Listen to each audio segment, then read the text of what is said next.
फिर पहले मैंने सोचा कि रूटीन में चलता है, मैंने 10 बार बोल दिया अपने जो कर्मचारी हैं, बाकी जो लोग उसको देखते थे।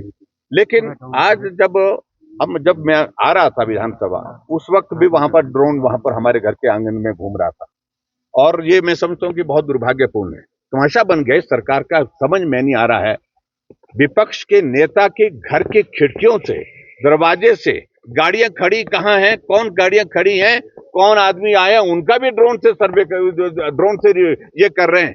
यहां कानून व्यवस्था की धज्जियां उड़ गई है। दिन दिहाड़े गोलियां चल रही हैं, दिन दिहाड़े जो है लोगों को पीट पीट करके मार दिया जा रहा है, उस पर ध्यान नहीं है। शिमला के माल रोड पर हत्या हो जाती है, उस पर ध्यान नहीं है। लेकिन विपक्ष के लोग हैं, उनके फोन सर्विलेंस पर, और उनके फोन सर्विलेंस के साथ साथ में उनके घर की चारों तरफ से हुए जाकर के वहां पर ड्रोन से इस तरह से करना, ये निजता का भी हनन है। और मैं समझता हूं ये बहुत ओछी हरकत की है, और जिसको मुख्यमंत्री को जवाब देना चाहिए था, लेकिन मुख्यमंत्री जी चुपचाप बैठे थे। ये सचमुच में बहुत दुर्भाग्यपूर्ण एसपी शिमला द्वारा किया जा रहा है। उनके ऑफिस से उनके रेजिडेंस मेरे साथ में है, वो वहीं करते हैं, ऐसी जानकारी मिली है।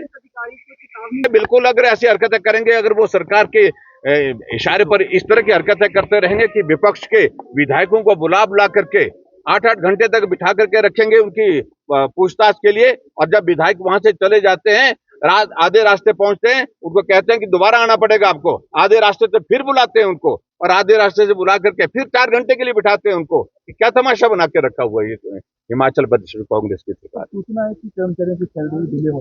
तमाशा आपने कल देख लिया है। मैं सिर्फ इतना ही कहना चाह रहा हूं कि पूरे दुनिया में तमाशा निकला इस सरकार का, जनाजा निकला जिसको मैं कह सकता हूं एक तरह से, कि 2 महीने की सैलरी डेफर की है, डिले की है, छोड़ी नहीं है, डिले की है। यानी कि 3 महीने के बाद सैलरी जो है 1 महीने की नहीं, 2 महीने की नहीं, 3 महीने की एक साथ मिलेगी। ये क्या तमाशा है? और पूरे देश भर में मजाक बन रहा है, पूरे प्रदेश भर में मजाक बन रहा है।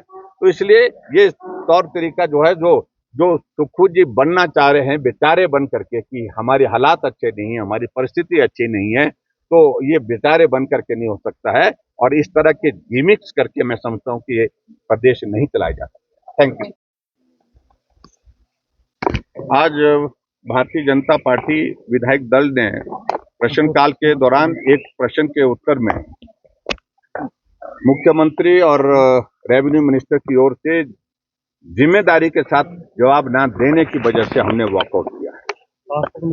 और मैं इस बात को मैं कहना चाहूंगा, प्रश्न ये था कि सराज विधानसभा क्षेत्र के अंतर्गत सुनाग में एक हॉर्टिकल्चर कॉलेज हमने शुरू किया था, और उसकी फॉरेस्ट क्लियरेंस करने के बाद 205 बीघा जमीन उस कॉलेज के नाम पर की गई।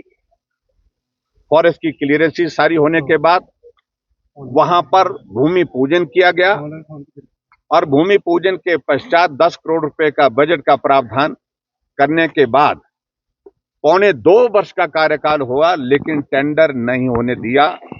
अंततः टेंडर जब हुआ, जो पीडब्ल्यू डिपार्टमेंट को हमने डिपॉजिट दिया था, हमने कहा इसका टेंडर तो करिए। जब टेंडर किया तो हॉर्टिकल्चर मिनिस्टर ने कहा कि इस टेंडर को रोक दीजिए। जब हमने इस बात को पूछा तो कारण ये गोल मोल करके, मंशा इसके पीछे ये है, या तो इस कॉलेज को बंद करना है या इस कॉलेज को यहां से शिफ्ट करना है। ये 2 वजह है जिसको स्पष्ट नहीं कर रहे हैं।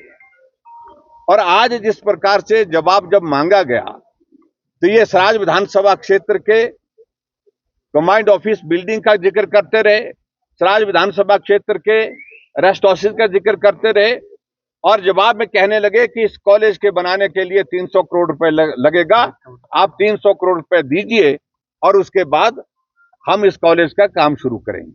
ये मैं समझता हूं कि कोई भी जिम्मेवार जवाब सरकार का नहीं है। अगर बजट प्रावधान हमने किया है 10 करोड़ का, पहले हमने कहा कि उसका ही टेंडर लगाओ एडमिनिस्ट्रेटिव ब्लॉक का, और अगर पैसे का इंतजाम करना है, ये वर्तमान सरकार की जिम्मेवारी है, जो सरकार सत्ता में है। हम विपक्ष में हैं, और हम विपक्ष में रह करके उसमें एक सहयोग कर सकते हैं कि कहां बात करनी है, लेकिन इस तरह से गैर जिम्मेदाराना बात करना ये बहुत दुर्भाग्यपूर्ण है। ये हिमाचल प्रदेश सरकार के मुख्यमंत्री सुखविंदर सुक्खू जी का एक काम करने का तरीका बन गया है कि जो भी हो सकता है उसको बंद करो। मंडी का शिवधाम बंद कर दिया, मंडी का मेडिकल यूनिवर्सिटी का काम उसको बंद कर दिया, मंडी के सरदार पटेल यूनिवर्सिटी को बंद कर दिया, कांगड़ा में धर्मशाला में सेंट्रल यूनिवर्सिटी के लिए 30 करोड़ रुपए जमा करना था, जो कंपनसेटरी एफॉरेस्टेशन का, वो पैसा जानबूझ करके बंद नहीं किया ताकि उसका काम शुरू ना हो सके, वो भी काम बंद पड़ा। पालनपुर एग्रीकल्चर यूनिवर्सिटी की जमीन जो है दान दी जा रही है प्राइवेट लोगों को कि आप यहां पर होटल खोलिए। इससे बड़ा दुर्भाग्य कोई हो नहीं सकता है। आखिरकार हिमाचल प्रदेश सरकार की जो काम करने की जो नीति है, जो तौर तरीका है, इस पर हमने जब प्रश्न खड़ा किया, आप हमको बताइए। जब मुख्यमंत्री से मैंने पूछा कि आप स्पष्ट करिए कि इस कॉलेज का काम शुरू होगा कि नहीं होगा, वो भी इसी बात को कहने लगे, पैसा लेकर के आइए तब जाकर के हम इसका काम शुरू करेंगे। मैं समझता हूं ये बहुत गैर जिम्मेदाराना जवाब है उनका। और जो रेवेन्यू मिनिस्टर ने पर्टिकुलरली कहा कि वो फिजिबल नहीं पाई गई, ये सत्य नहीं है, ये सरासर झूठ है। और जो वहां से जो इस काम के लिए जो टीम आई हुई थी, उनके ऊपर जबरदस्त दबाव बनाया गया कि किसी तरह से भी रिपोर्ट इस तरह से बना करके दीजिए, कहो कि ये जगह फिजिबल नहीं है। और इस बात को लेकर के मैं कह रहा हूं कि बहुत दुर्भाग्यपूर्ण परिस्थिति है जो हिमाचल प्रदेश की विधानसभा के अंदर आज के दौर में ये तमाशा बना हुआ। आपने एक और मुद्दा